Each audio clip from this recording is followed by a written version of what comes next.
Hey, welcome to WACTS. This is episode 37. This week we're covering what I did from October 12th to October 20th, 2015. Very busy week. As I kind of predicted, I haven't even edited last week's episode, but I want to keep, documenting these, so even if they're being released late, so what? This week was all about big old trip to Chicago. I'm back now, just got back a couple hours ago. I'm trying to think of how best to recap the experience. I'm not going to divide things into sections, but in this little video I will be covering random story, I can do the voice, random story, movies, architecture, and what would the other one be? Maybe VR, and baby. Okay, there we go. We got everything. So this trip is chock full of all sorts of things.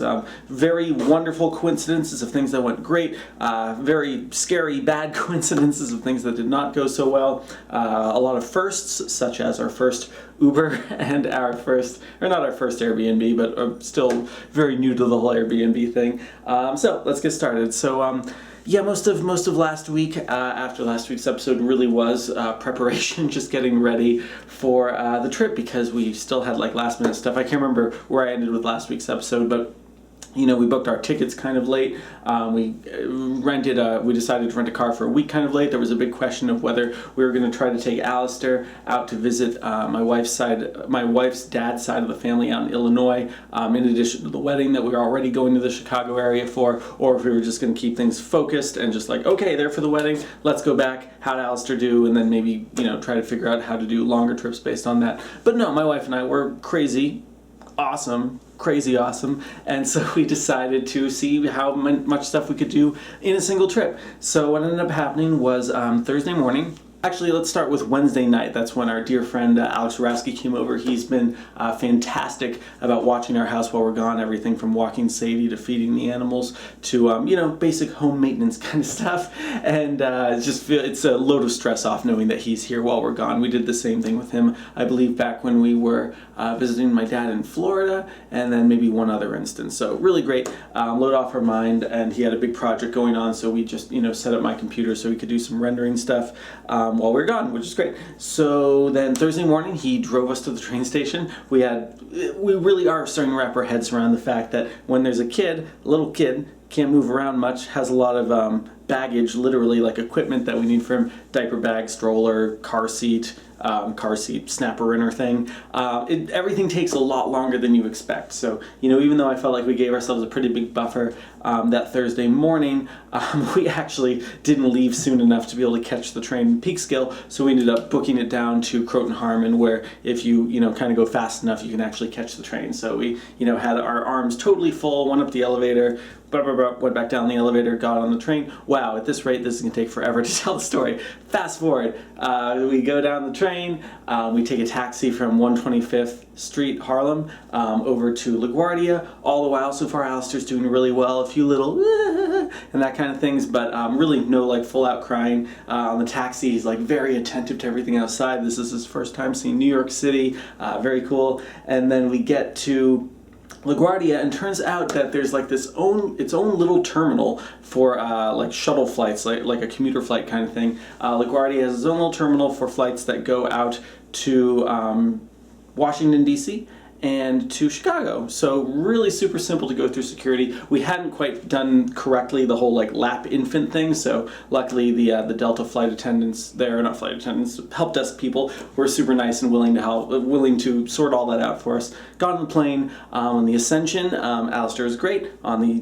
descending, going down, he was great as well. Big thing that helps with that is feeding during those periods, so that all worked out really well. Once we arrived in Chicago, like 2.5 hours later, totally thrown off by the change in time, because it's like, whoa, this flight was only an hour? That's crazy. We took a taxi over to our car rental. So we got a very cheap car rental, because rather than doing it at the airport, we found an Enterprise that was like, 15 minutes away from the airport, and that was like half the price. So I think, to rent the car for a week, it was like $140 with like an easy pass kind of thing. And my God, that was a good decision. You'll hear more about that later.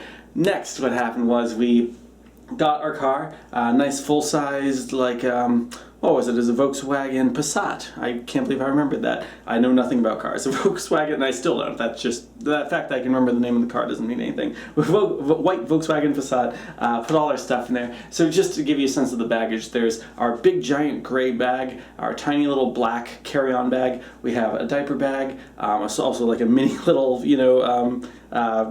carry case thing, our stroller, our car seat strap thing in, and every time we go to a new car from the taxi, to wherever, we have to, latch this thing in, and that takes a little bit of time.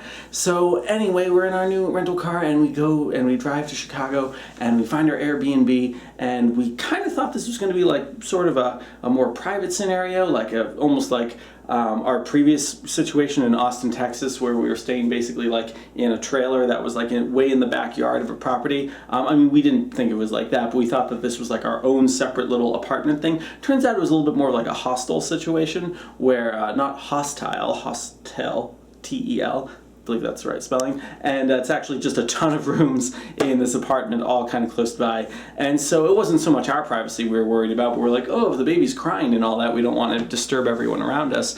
So it all worked out okay, though. Like, I can just say, overall, spoiler alert, all in all, except for one instance that you'll hear about, Alistair was really incredible during this trip, and travels really well and sleeps great on car rides, flights, trains, taxis, all that good stuff. So that's really encouraging. And so, yeah, we found that even during the night at the Airbnb, there were some little kind of moments and a little bit of screaming, but it didn't seem to bother anyone too much as far as we know. That was good. So the Thursday night, we got to hang out with Liz's friend from UVM, who she hadn't seen in a very long time. That was great. We got to have some really good food. Real quick food, because I'm not going to remember like the order in which things happened, but we had fantastic falafel, Middle Eastern food from a place called Zamzam's. We had really good Thai food from a place called Curry something, also nearby that area. Our Airbnb, by the way, was like right next to Wrigley Field, which was interesting because, of course, we weren't in Chicago to see a Cubs game or anything like that. Also had some really good Chicago pizza. Also had some really good Indian food. Pretty much the only thing I think we missed was Polish food. Apparently, Chicago has like the highest Polish population of any city in the world except for Warsaw. I have no idea if that's a true quote or not, but I believe it. Chicago, by the way, I don't know if I mentioned, we've only ever driven through Chicago, which in fact happened the last time we were out visiting this side of Liz's family, which for me was like 7 years ago, I think. And we'd never gotten to really enjoy the city proper. So Wednesday night we're kind of in Wrigleyville area. We're kind of walking around, hanging out with Liz's friend. We go back to her apartment, just chat, catch up, really fun social time. And then the next day, Liz and her friend's sister, who has a like 1.5-year-old, who's like walking and pointing. And another quick thing about the trip as a whole, we got to see so many babies, and it's really cool to see how all these different ages, because I realized after this trip that I really have only seen children in general over the age of like 4 maybe, and this is my first time really seeing or paying attention to the whole range of the way kids behave under that age, where there's so many different developmental points, from talking in a certain way to moving in a certain way to the way they interact with adults and want to go off and do their own thing or stay really close to adults. Excuse me, and that was really cool. So yeah, there's a little 1.5-year-old walking around and pointing and doing cool stuff like that. So I like that. So Liz was off on Friday with her friend and her friend's sister and the daughter, and then Friday was basically a work day for me. I started by doing a bunch of stuff for Battersea Power Station, theater redevelopment thing, almost similar to like the Tate Modern thing that happened with the big turbine hall in London, turning that into an event space, among other things.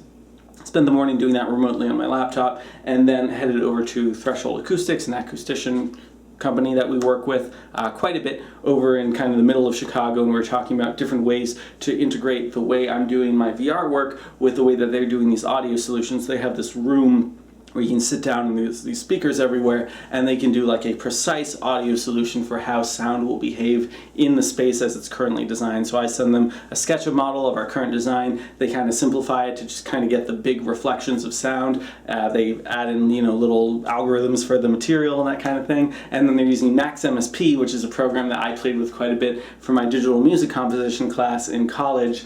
and Maximus P, as I understand it, actually can work with Unity. So my goal is to find a way to get those two things to work together so they can have an acoustic solution, and then I can shoot it over to Unity and then somehow make it so that when you jump to a seat, you're hearing everything correctly from that precise location the way that they've modeled it. So that was really fun. After that, I headed over to the Rookery, very cool Frank Lloyd Wright space that I'd certainly never been to before. There's a lot of Frank Lloyd Wright stuff in Illinois, and sometime I'll have to come back and just check out like Oak Park and his houses and that kind of stuff. It's kind of cliched, but I really do love Frank Lloyd Wright's work. Yeah, I mean, to be fair, there's a lot of architects that are still very popular that I'm not a fan of, like Frank Gehry. But Frank Lloyd Wright, I think, was absolutely astounding for a great number of reasons, too many to go into right now. I did have fun in the Rookery listening to all the classes going through. I ended up giving like an impromptu lecture to a group of architecture students who were in the Rookery, and I just asked one of them, like, oh, are you guys in architecture class? He's like, yeah. And I was just gonna be like, oh, cool, have fun. But he started talking to me, and I felt bad because their professor was talking,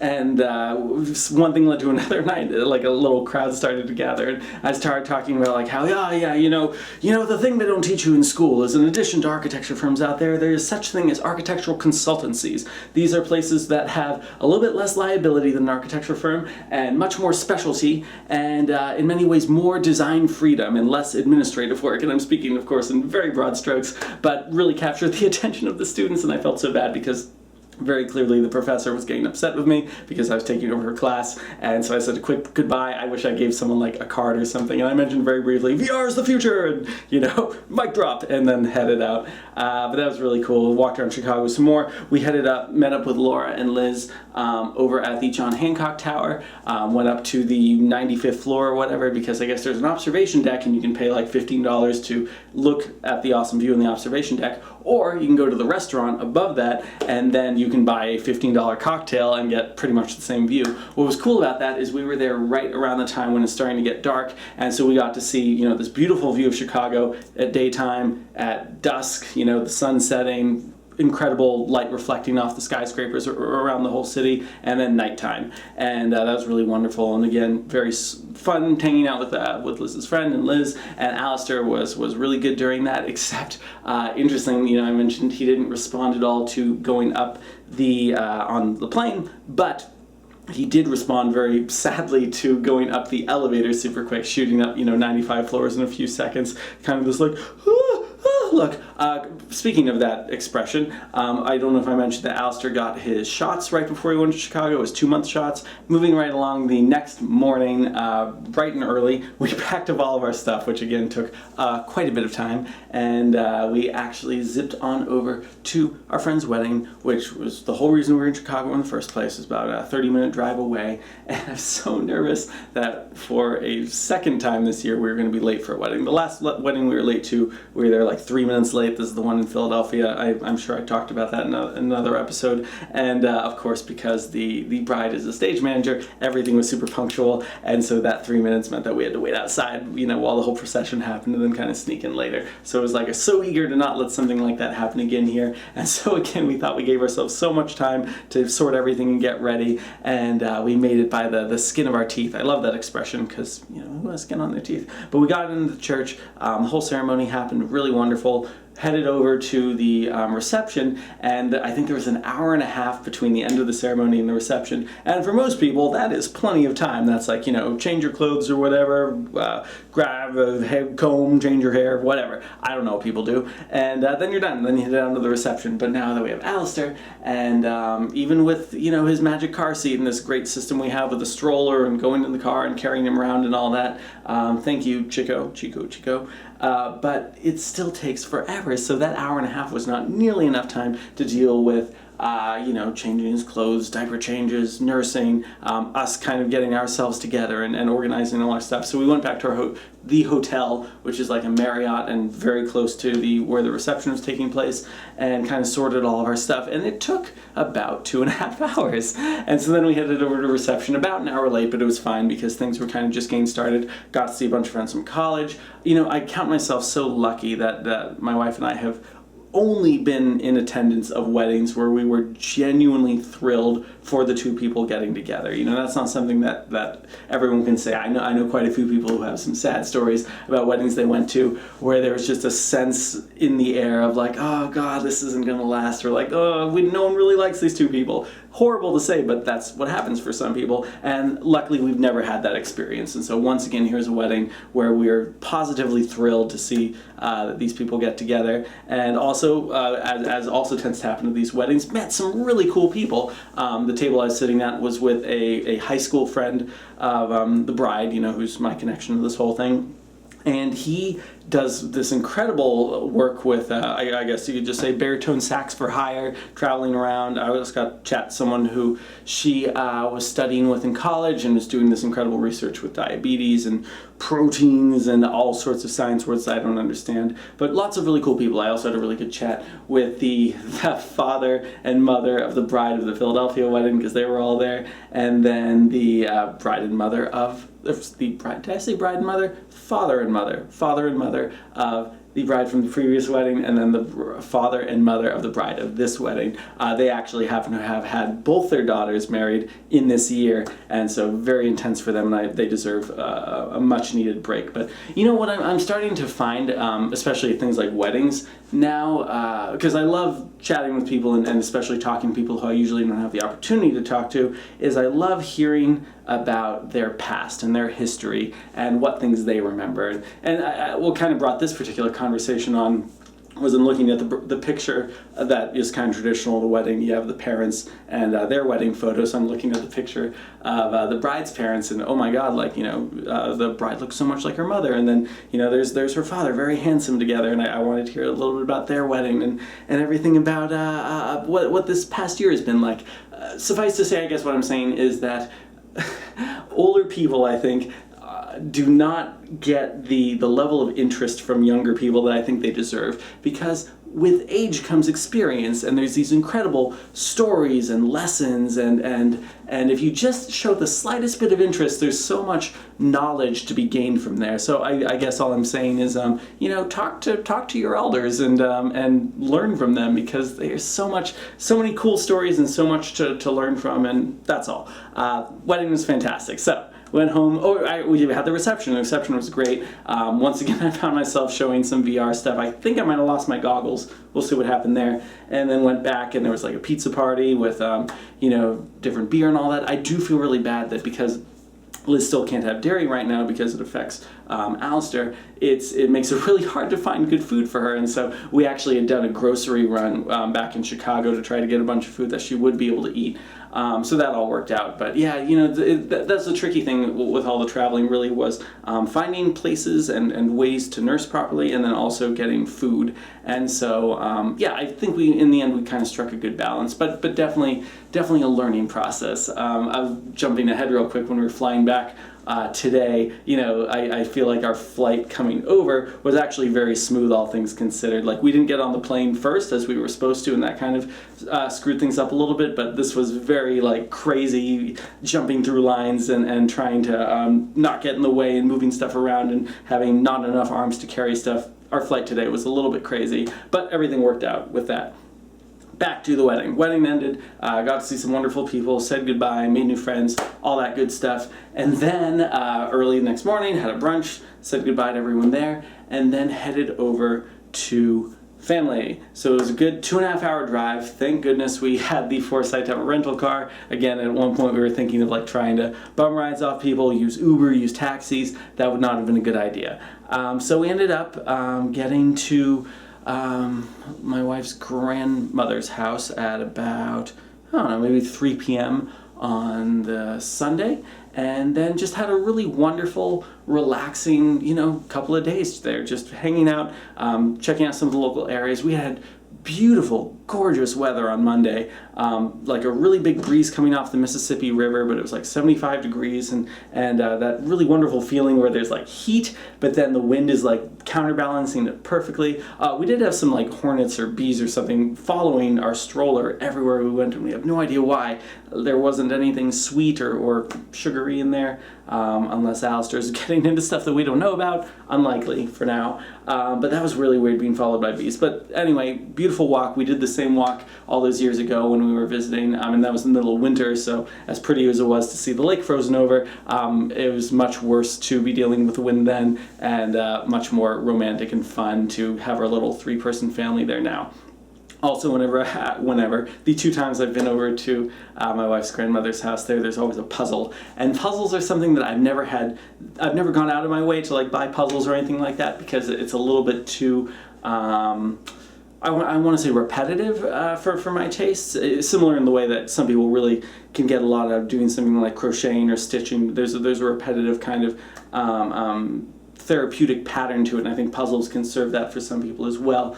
For me to get into that kind of therapeutic energy pattern kind of thing, I need something that's a little bit more creative, stuff that really builds off itself and becomes progressively more complex and intricate as things go. Did I mention that I kind of finished the wig short over the trip? That was kind of cool, and toward the end we got all sorts of crazy wigs going on, and that was fun. Very happy with that. Also, another reason why I'm probably behind on making these videos is I had so much craft work to do over the past couple weeks, and it's been great. It's all been really good work.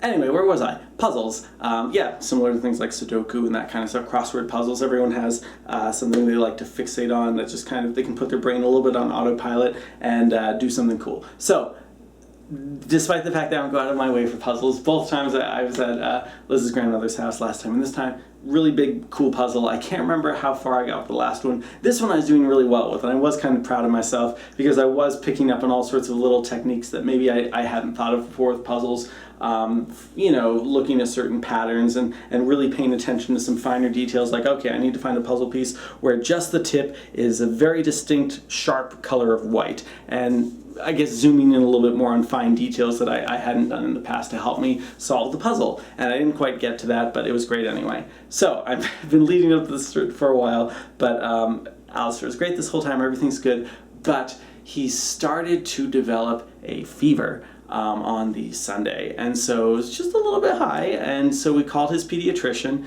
and he said, it's probably nothing, like give him some Tylenol, see what happens. So we gave him some Tylenol, children's Tylenol, infant Tylenol, and it went down, so we're like, okay, seems like he's probably okay. And then the next day, it seemed like he was okay again, but then as the day progressed, we're talking about the Monday now, and he was sleeping a lot that day, and he usually doesn't sleep as deeply as he was over these past couple days. I mean, a lot of babies sleep that deeply, but it's unusual for him. Again, we have an incredibly active baby who really likes to be like looking around and talking and like doing stuff all the time, and if he's sleeping, it's usually kind of a light like kind of thing, and then he'll like fall back asleep, that kind of thing, like little 10-minute increments, which is probably why he isn't growing that much right now. By the way, at the wedding, I'm going to keep jumping around. By the way, I forgot to mention the wedding. So many children there of all different ages, and really cool to see that range. I mean, there was actually a 6-day-old little girl at the wedding, and already there's like a little part of me that's like, oh, I remember when Alistair was that small and when he looked like that, and his face still had kind of that generic infant face that hadn't formed into anything yet, and I miss it, let's have another, that kind of thing. And then, seeing again some older kids that behave in different ways. When we first got to Liz's grandmother's house and I was working on the puzzle, Brantley, which is a cool name, Brantley came over, who also I think is like a year and a half or something like that, and this kid, so active and smiley and determined and quick to learn things. My wife's Aunt Carolyn was there and showed Brantley where the trash is, and I was like, Brantley, put this in the trash. And so he picks up the thing, he goes over to the trash, and that would be impressive enough on its own, but then, like 2 hours later, after not mentioning the trash at all, she gives him something else, says, Brantley, go put this in the trash. And he remembers where the trash was, and he's in a totally different part of the house, and he goes over and he puts it in the trash. Anyway, that's really cool. Where was I? Puzzles, yes, and then Alistair, fever. And so, we're trying to spend this nice, relaxing evening with Liz's grandmother, who we don't get to see very much. She came to our wedding, which was wonderful. Obviously, a huge trip for her, and this is kind of the least we can do to go visit her and have some quality time with her back at her home in Illinois.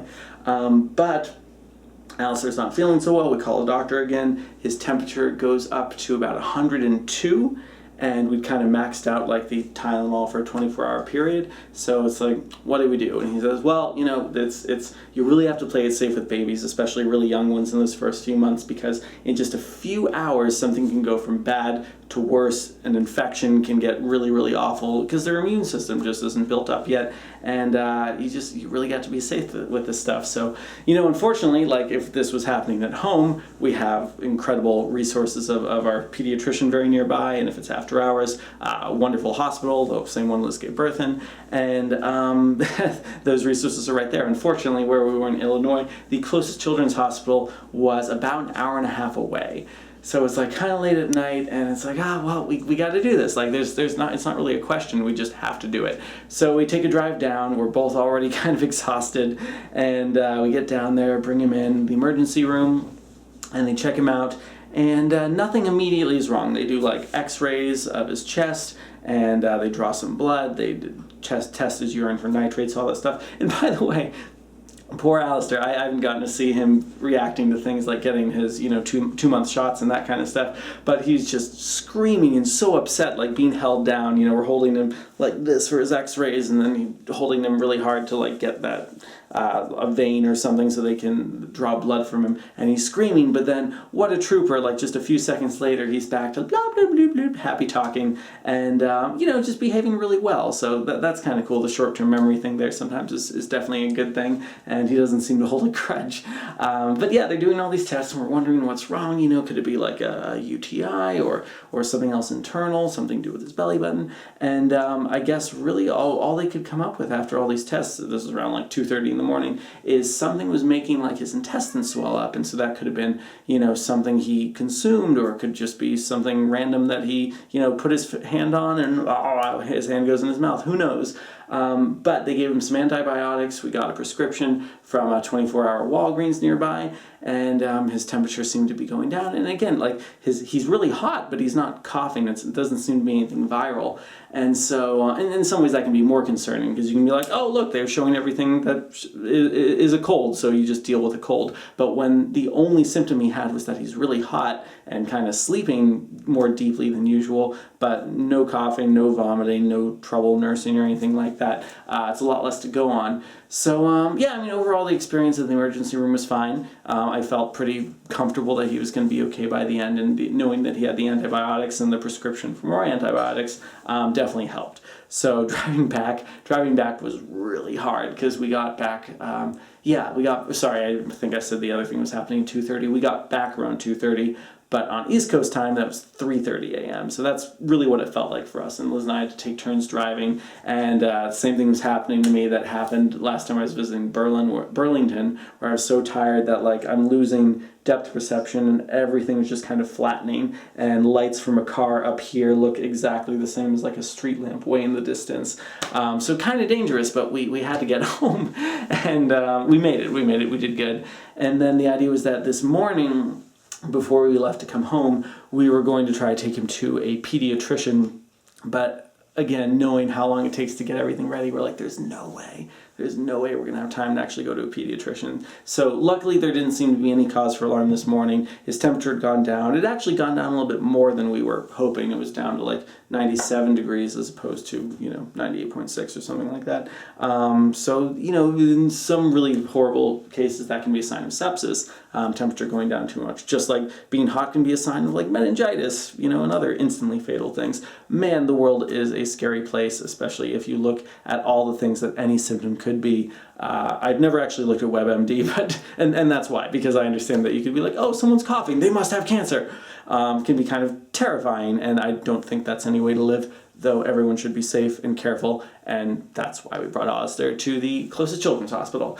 So anyway, driving today was fine. I think he heated up a little bit more again, but nothing too concerning. We did not go to a pediatrician, but by the time we went to drop off our rental car and got to the airport and dealt with our whole, talking to our pediatrician on the phone again and all that crazy stuff, we got on the plane, he was fine, everything was great, no big fussing or anything like that, and then we got back, got in a rental car, got in our, I kind of skipped the part, totally minor. We had our first Uber. I'd never done an Uber before, but yeah, we dropped off our rental car from the place that was like 15 minutes from the airport, and then I had an Uber pick us up because we're kind of tight, and I didn't want to have to think about taxis, and also, hey, I knew for a while that Uber had some promotion, like $30 off your first Uber ride, so this seemed as good of an opportunity as any to use it. Small props for Uber. The whole thing went really smoothly and great. I liked the fact that I could see exactly where the vehicle was that was coming to pick us up, and then the entire trip, letting us know like how long it'll be till we get there, information about our driver, and then it seems like, I hope I didn't miss anything, but it seems like there's no tip system, just a review system, and so gave our driver 5 stars and said that he was really helpful with all of our baggage and very friendly and all that good stuff. So yeah, the whole sharing economy, it's interesting, and I'm still learning about it, but I think it does more good than bad, because it's empowering kind of the people who otherwise would just be the underlings under a big corporate umbrella. That's a talk for a different time, but yeah, so we got in a taxi after flying in, and went over to 125th Harlem, and I wasn't thinking about the fact that, oh yeah, we're coming home like totally a rush hour, and so I'm sitting on the platform and have all these bags, and I'm thinking like, what are we gonna do if there's nowhere to sit? This is where, the kindness of strangers really can be wonderful, because we get on the train and we're kind of like awkwardly trying to move through the aisles, and we have all of our stuff, and we have Alistair who's sleeping, and there's just nowhere to go. And this really wonderful gentleman comes out from one of the cars and basically doesn't demand, but makes like very clear that a couple kids in one of the larger seat areas should move and let us sit there. And just very kind of him, because we, like, I don't know, I don't think it even occurred to us to ask anyone if they wouldn't mind moving, and that just made everything easy. We crammed all of our stuff into this one little compartment, and then, basically I had my legs sticking out into the aisle, possibly a fire hazard. But then we made it home. Our friend Alex picked us up. We went back, and now we're here again. So that's kind of what the week was like. Pretty crazy. Let me check real quick if I missed anything.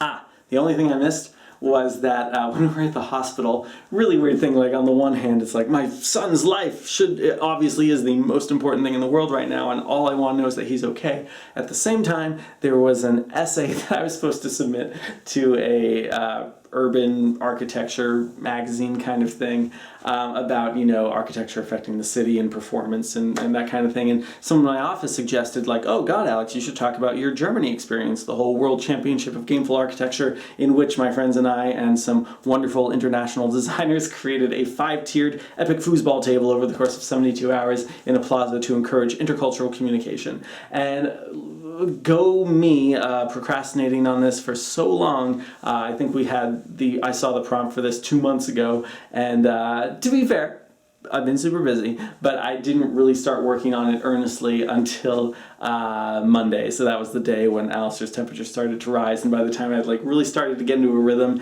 I was like, okay, I'm halfway done with the story, because I wasn't even writing it really like an essay. I'm just basically telling the story of what happened in Germany, and then yeah, it's like, okay, we have to go to the hospital. So I actually finished it. The deadline was at midnight, and of course at midnight is when, midnight Eastern Standard Time, so 11 p.m. Central Time, and of course that was when we're in the hospital with Alistair, and there's all these tests being done and all that. So I just kind of tried to find a moment, and I typed as fast as I could in like 15 minutes. I submitted it like a minute late, and the application said, no late submissions, but it seemed to go through okay, and it's definitely not my best writing, but my hope is that they love the idea so much and they love the story so much that they're going to say, this clearly needs a rewrite, but yes, we want to do something with this. So we'll see how that works out. Yeah, okay, so there we go. That's pretty much the whole Chicago trip. Stuff coming up this week, pretty crazy. Tomorrow I'm going to be chatting with one of my friends at lunch about some of the crazy new board game stuff he's doing. This week on Thursday, I'm going to be giving a virtual reality presentation over at Equinox, of whom I did some 2D renderings for before, and then my friend who was my connection there, she had left and said, oh yeah, why don't you see if they're having any interest in VR? So I'm going to kind of show them the stuff I do, and if any of it interests them, then maybe, we'll do something, and that'd be great. And then Friday, I'm going to be giving another VR presentation to one of my old professors from Syracuse, one Brian Lonsway, who's incredibly talented and smart, and I wish I'd gotten in touch with him sooner after I started doing stuff with VR, because I knew that would be something that would interest him. He's teaching like a VR architecture studio right now, and of course, he's going to stop by, other VR places, and David Rockwell's office, and yeah, the guys at Floored who I met briefly. My brain is shutting down. This happens all the time now. Hopefully not while I'm driving. And then on Friday night, Danton and Liz are coming up with Leander, their little guy, who is now, what is he, like 5 months old, about 5 months old, something like that.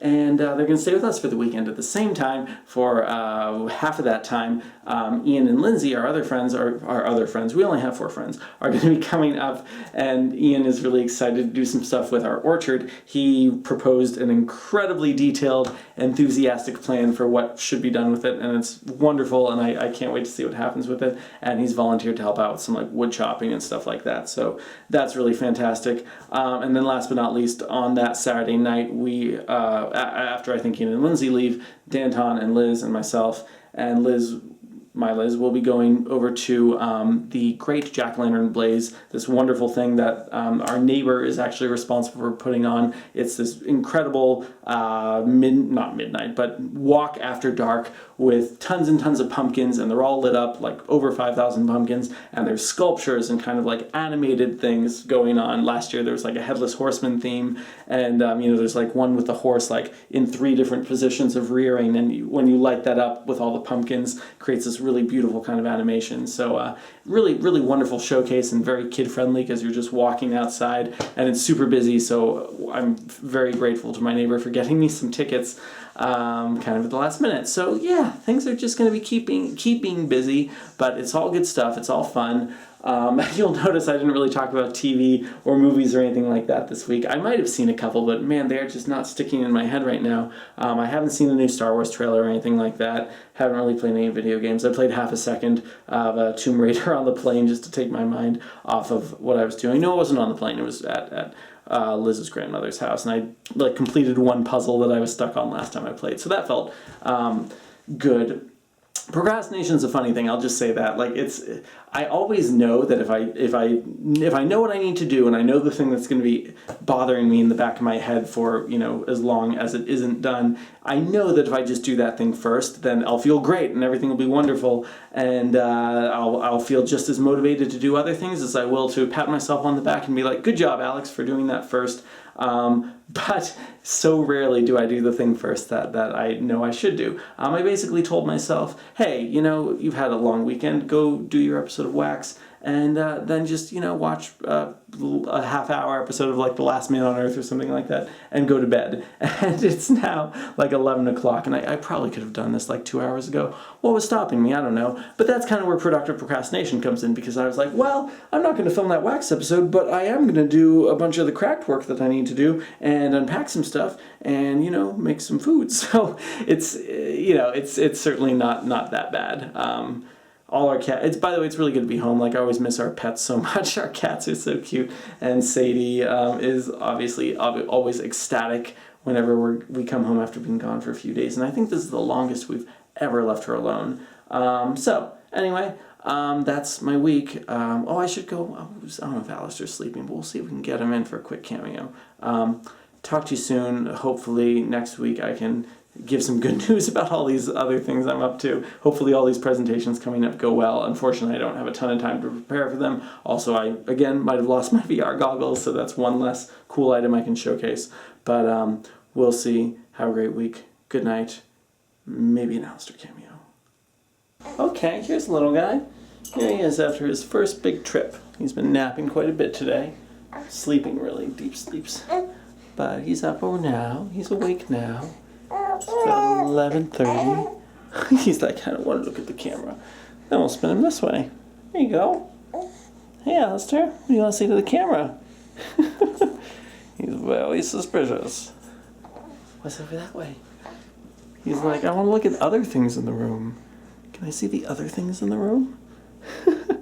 So this is how attentive he's being right now. Yeah, he's been doing a lot these past few days. Yeah, Agoo. What else? Tell me more. Oh. Agoo? Agoo? Agoo? Agoo? Agoo? You want to say something else, Alistair? Agoo? Oh, well, I eat your nose. Who's that?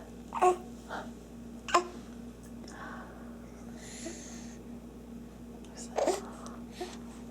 Who's that?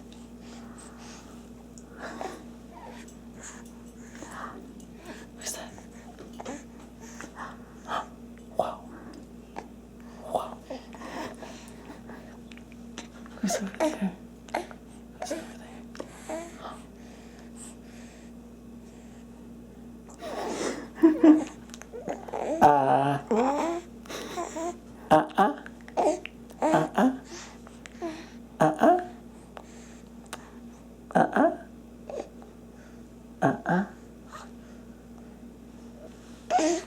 Hey, look, we got a little smile.